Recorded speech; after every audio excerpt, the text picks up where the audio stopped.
আমার চ্যানেলে তোমাদের সকলকে স্বাগত। আজ আমরা ক্লাস 8-এর রায়োমার্টিনি প্রশ্নবিচিত্র থেকে ভূগোলের তৃতীয় পর্যায়ক্রমিক মূল্যায়নের প্রথম স্কুল সলভ করব। দেখো, প্রথম স্কুল 1 নম্বর স্কুল। যারা আগের সেটটা দেখোনি তারা চ্যানেলের প্লেলিস্টে যাবে, ওখানে কিন্তু দেয়া রয়েছে। দেখো, প্রথমে দেখো একটা ম্যাপ পয়েন্টিং দিয়েছে।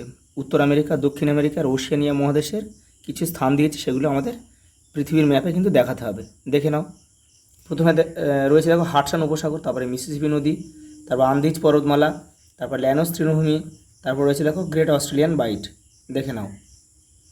এই দেখো পৃথিবীর ম্যাপের প্রথমে তোমার এখানে নাম রোল, কিন্তু এটা পেন্সিল দিয়ে তোমরা লিখবে, তারপরে ভিতরটা সব পেন্সিলে করবে। আমি তোমাদের সুবিধার্থে, এটা কিন্তু একটু বোঝার সুবিধার্থে এটা আমি পেন দিয়ে করলাম। দেখো, প্রথমে দিয়েছে কি হাডসন উপসাগর, এই যে এই হ্রদ অঞ্চল রয়েছে তার এই যে এটা হচ্ছে হাডসন উপসাগর। তারপরে দিয়েছে কি মিসিসিপি মিসৌরি নদী, এই যে মিসিসিপি মিসৌরি নদী, এই অংশটা এখানে এসে পড়েছে, মেক্সিকো উপসাগরে গিয়ে কিন্তু পড়েছে। পরটা দেখো, পরটা দিয়েছে আন্দিজ পর্বতমালা, এই দক্ষিণ আমেরিকার একদম পশ্চিম দিক বরাবর দেখো বিস্তৃত হয়েছে আন্দিজ পর্বতমালা, এখান থেকে এটা পুরোটা। তারপরে দিয়েছে ল্যানোস তৃণভূমি রয়েছে, দেখো এই যে এই দক্ষিণ আমেরিকার একদম উপরের দিকে রয়েছে ল্যানোস তৃণভূমি।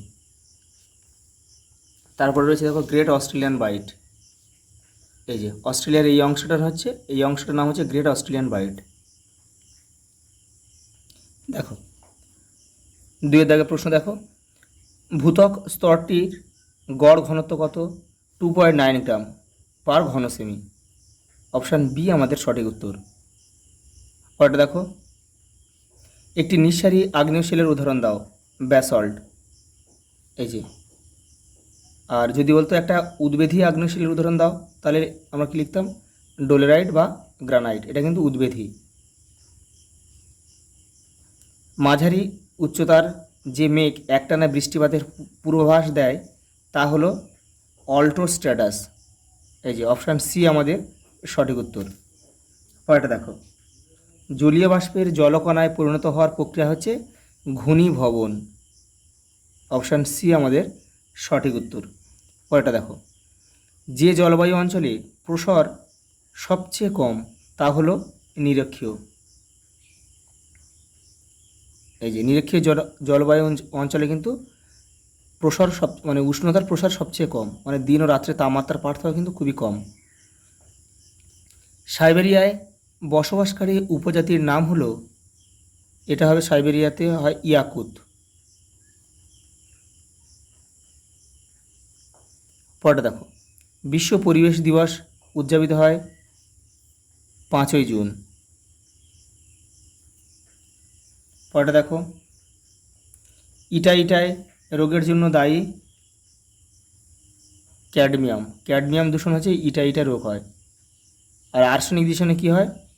Blackfoot disease. রূপোর শহর কাকে বলা হয়? ব্রোকেন হিলকে। অস্ট্রিয়ার সর্বোচ্চ পর্বতশ্রেণীর নাম হচ্ছে নিউ ইংল্যান্ড রেঞ্জ। এই যে অপশান সি আমাদের সঠিক উত্তর। দেখো, উপযুক্ত শব্দ বসিয়ে শূন্যস্থান পূরণ করো। একে দিয়েছে দেখো, কোন তরঙ্গ তরল বা অর্ধতরল মাধ্যমের মধ্যে দিয়ে প্রবাহিত হতে পারে না? এস তরঙ্গ। আর পি তরঙ্গ কিন্তু তরল বা অর্ধতরল মাধ্যমের মধ্যে দিয়ে কিন্তু প্রবাহিত হতে পারে আর কি। কেন্দ্রমণ্ডলের ভিতরের স্তর অন্তঃকেন্দ্রমণ্ডল ও বাইরের স্তর বহিঃকেন্দ্রমণ্ডলের মধ্যে রয়েছে কোন বিযুক্তি রেখা? এটা হবে লেহম্যান বিযুক্তি রেখা। পরেরটা দেখো, মহাদেশীয় ও মহাসাগরীয় পাতের সংঘর্ষে ভূগর্ভে প্রবেশ করে কোন পাত? মহাসাগরীয় পাত।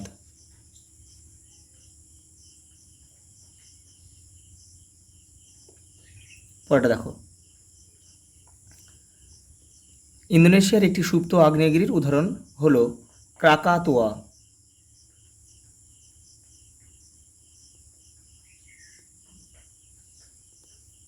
মার্বেল কোন শিলার উদাহরণ? মার্বেল হচ্ছে রূপান্তরিত শিলার উদাহরণ।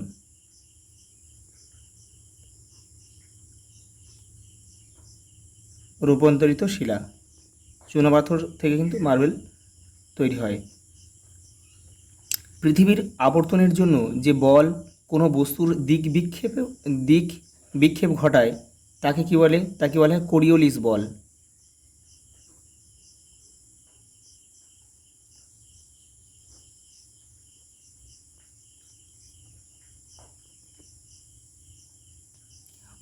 পরের প্রশ্ন দেখো, ঘূর্ণবাতের কেন্দ্রে যেখানে বায়ুর চাপ সব থেকে কম থাকে সেই অংশের নাম হচ্ছে ঘূর্ণবাতের চোখ।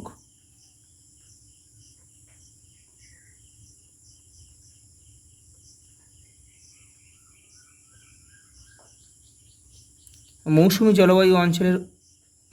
জলবায়ু অঞ্চলের উপকূলে কী ধরনের অরণ্য দেখা যায়? ম্যানগ্রোভ।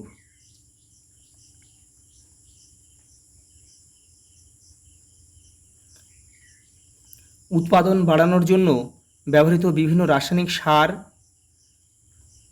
মাটি ও জল দূষণ করে। সার ও কীটনাশক।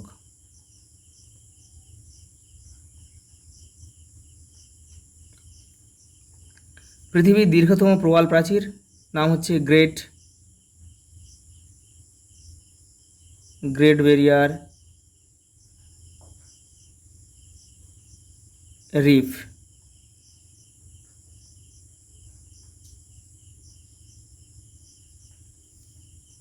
পরেরটা দেখো, নিচের বাক্যগুলি শুদ্ধ হলে তার পাশে শুদ্ধ আর অশুদ্ধ হলে তার পাশে অশুদ্ধ লেখো। দেখো প্রথমে একটা দিয়েছি কি, দেখো কেন্দ্রমণ্ডলের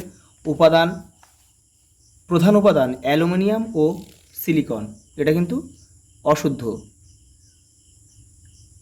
কারণ কি আমরা সবাই জানি কি কেন্দ্রমণ্ডলের প্রধান উপাদান হচ্ছে নিফে অর্থাৎ নিকেল আর লোহা, ফেরাস অক্সাইড লোহাতে এফি। তারপরটা দেখো, দুটি পাত সংঘর্ষ সহ পাশাপাশি চলমান হলে পাত সীমান্তে প্রচুর ভূমিকম্প হবে, এটা শুদ্ধ। পরটা দেখো, শুধু ভূ অভ্যন্তরের প্রচণ্ড চাপের ফলেই শিলা রূপান্তরিত হয়, এটা কিন্তু অশুদ্ধ হবে। কারণ শুধু চাপ হবে না, সেখানে প্রচুর তাপও রয়েছে। তারপরে শিলার কিছু রাসায়নিক পরিবর্তনও হয়। অধিক ভূমির ঢাল দ্রুত মাটি সৃষ্টির সহায়ক, এটা অশুদ্ধ। কারণ ঢাল বেশি হলে কিন্তু মাটির স্থিতিস্থাপকতা নষ্ট হয়ে যায়। বায়ু সবসময় উচ্চচাপ থেকে নিম্নচাপের অঞ্চলের দিকে প্রবাহিত হয়, এটা শুদ্ধ। পরের প্রশ্ন দেখো, দু একটি শব্দ উত্তর দাও। মিস্ট্রাল কোন প্রকার বায়ু? মিস্ট্রাল কিন্তু একটি শীতল বায়ু, শীতল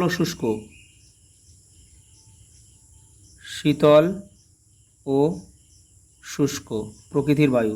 এটা হচ্ছে দক্ষিণ ফ্রান্সে প্রবাহিত হয়, এটা দক্ষিণ ফ্রান্স, লিখে দিই একটু, দক্ষিণ ফ্রান্সে কিন্তু এটা দেখা যায়। পরে দেখো, তাপমাত্রা হিমাঙ্কের নিচে থাকলে কি প্রকার অধঃক্ষেপণের সম্ভাবনা থাকে? এটা হচ্ছে তুষারপাত,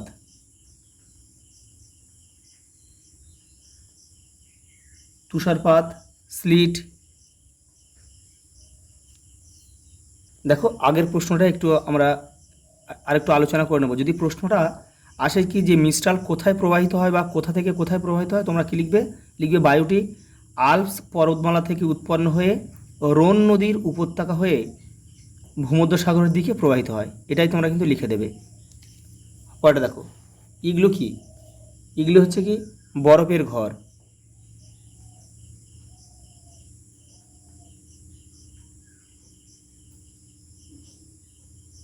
বরফের তৈরি ঘর হচ্ছে ইগলু। পরেরটা দেখো, 1992 সালে আর্থ সামিট কোথায় বসেছিল? ব্রাজিলের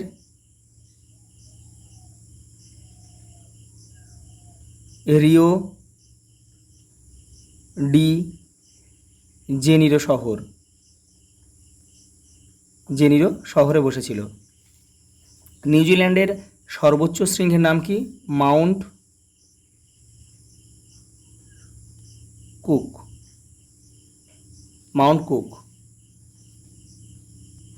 পরের প্রশ্ন দেখো, ম্যাগমা ও লাভার মধ্যে পার্থক্য তোমাদের বইয়ে দেখো দ্বিতীয় মানে 2 নম্বর পেজে রয়েছে। এই যে ম্যাগমা, এখানে শুধু কাকে বলে লিখবে, লাভা কাকে বলে লিখবে, দুটো লিখলেই কিন্তু হয়ে যাবে।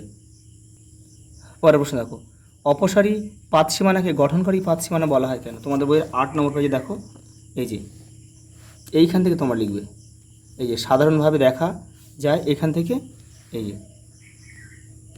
এই দেখো অপসারী বা গঠনকারী পাতসীমানা বলা হয়, এই পর্যন্ত লিখলে হয়ে যাবে। পরের প্রশ্ন দেখো, পাললিক শিলা কীভাবে তৈরি হয়? তোমাদের বইয়ের 21 নম্বর পেজে রয়েছে। দেখো এই যে দেখো পাললিক শিলা কীভাবে তৈরি হয়, এটা এখান থেকে তোমরা লিখবে। আগ্নেয় শিলা বহুদিন ধরে বিভিন্ন প্রাকৃতিক ক্ষয়কারী শক্তি, এখান থেকে এই পর্যন্ত লিখবে। কাকে বলে সঙ্গে কিন্তু উদাহরণটা দিতে হবে, চুনাপাথর, বেলে পাথর, কাদা পাথর। পরের প্রশ্ন দেখো, অধক্ষেপণ কাকে বলে? 46 নম্বর পেজে রয়েছে তোমাদের বইয়ের। এই যে দেখো পৃথিবীর অভিকর্ষে টানে বায়ুমণ্ডল থেকে জলকণা বা বরফকণা ভূপৃষ্ঠে নেমে এলে তাকে বলে অধক্ষেপণ। পরের প্রশ্ন দেখো, নিরক্ষীয় অঞ্চলে কেন সারা বছর নিম্নচাপ থাকে? তোমাদের বইয়ের 30 নম্বর পেজে রয়েছে। দেখো অর্থাৎ নিরক্ষীয় অঞ্চলে নিম্নচাপ বলয় সৃষ্টি হয়েছে কেন? এই দেখো চাপ বলয় তোমাদের বইয়ের 30 নম্বর পেজেটি, এ দেখো 1 2 3, এই তিনটেই কিন্তু লিখতে হবে। এই কারণের জন্যে নিরক্ষীয় অঞ্চলে নিম্নচাপ বলয় সৃষ্টি হয়েছে। পরেরটা দেখো, ভূমধ্যসাগরীয় জলবায়ু অঞ্চলের জলবায়ুগত বৈশিষ্ট্য লেখো। তোমাদের বইয়ের 58 নম্বর পেজে দেখো, এই যে দেখো ভূমধ্যসাগরীয় জলবায়ু অঞ্চল আর বৈশিষ্ট্য কিন্তু এখানে রয়েছে, জলবায়ুগত বৈশিষ্ট্য বলেছে, তাহলে এখান থেকে তোমাদের লিখতে হবে। এই যে মানে এখান থেকে এটা পুরো লিখতে পারো, বা এখান থেকে কয়েকটা করে বাক্য নিয়ে বা একটা করে বাক্য নিয়ে একটা পয়েন্ট লিখলেও কিন্তু তোমাদের হয়ে যাবে।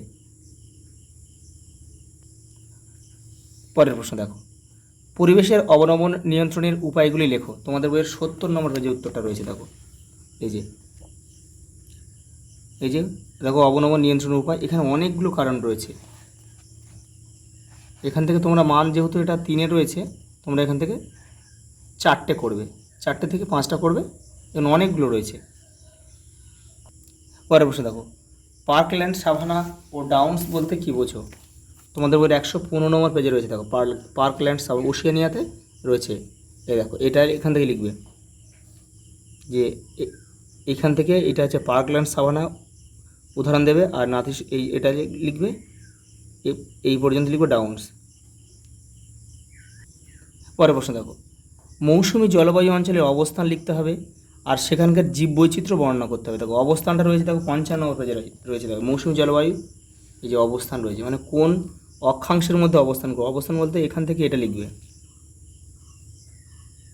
এই যে উত্তর ও দক্ষিণ গোলার্ধে 10 ডিগ্রি থেকে 30 ডিগ্রি অক্ষাংশ, এই পর্যন্ত। আর কী বলে, জীববৈচিত্র্য বলেছে। দেখো জীববৈচিত্র্য এখানে রয়েছে, এটা 56 নম্বর পেজে রয়েছে জীববৈচিত্র্য।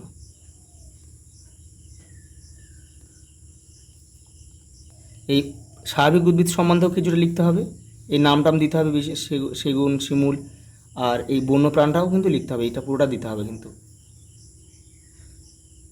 পরের প্রশ্ন দেখো, নিরক্ষীয় জলবায়ু অঞ্চলের জলবায়ুর বৈশিষ্ট্যগুলি আলোচনা করো। 52 নম্বর পেজে তোমরা এটা পেয়ে যাবে। দেখো এই যে নিরক্ষীয় জলবায়ু অঞ্চল, এই বৈশিষ্ট্য দেখো নিচে রয়েছে, জলবায়ুর বৈশিষ্ট্য, এখান থেকে তোমাদের লিখতে হবে। এটা কিন্তু এটা পুরোটা কিন্তু লিখতে হবে। আর এপারেও কিন্তু দেখো কিছুটা রয়েছে বৃষ্টিপাত, এই বৃষ্টিপাত সম্বন্ধেও তোমাদের এই পরিচলন বৃষ্টিপাতগুলো লিখতে হবে। এই যে এই 4 o'clock রেইন, এগুলোও কিন্তু লিখতে হবে। পুরোটা পড়ে নেবে, পড়ে নিয়ে এটা তোমরা ছোটো করে একটু লিখবে।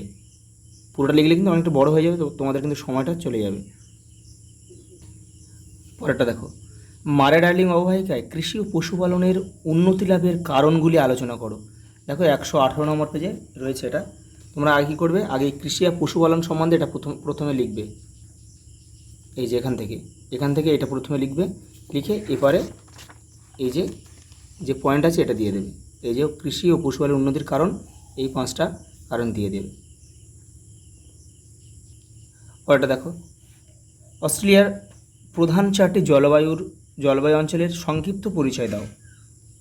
দেখো 4টি জলবায়ু সম্বন্ধে লিখতে হবে। 114 নম্বর পেজে দেখো তোমাদের বইয়ের উত্তরটা রয়েছে। এই দেখো এই জলবায়ু, এখানে অনেকগুলো রয়েছে, 1 2 3 4 5 6টা রয়েছে। তোমরা এখান থেকে যে কোনো 4টে করে নেবে, তোমাদের সুবিধা মতো তোমরা 4টে করবে। এটা কিন্তু মাঝে এই ব্রিটিশ জলবায়ুটা কিন্তু দিয়ে দেয় মান 2-এ, যে অস্ট্রেলিয়ার ব্রিটিশ জলবায়ু সম্বন্ধে কী লেখো, কি জানো লেখো। তোমরা 4টে করে নেবে। দেখো লাস্ট প্রশ্ন দেখো, পরিবেশ অবনমন কি? দেখো 67 নম্বর পেজে উত্তরটা রয়েছে, পরিবেশ অবনমন। এই দেখো, দেখো এটা যেহেতু মান 2-এ রয়েছে, তাহলে কিন্তু তোমাদের এটা পুরোটা লেখার দরকার নেই, তোমরা এই পর্যন্ত লিখবে। তারপরে কি আছে দেখো, পরিবেশ অবনমনের প্রাকৃতিক মনুষ্য সৃষ্ট কারণ ও ফলাফল আলোচনা করো। দেখো এর পরের পেজে রয়েছে, দেখো এই যে প্রাকৃতিক কারণ, মনুষ্য সৃষ্টি কারণ আর এই ফলাফল এখানে রয়েছে।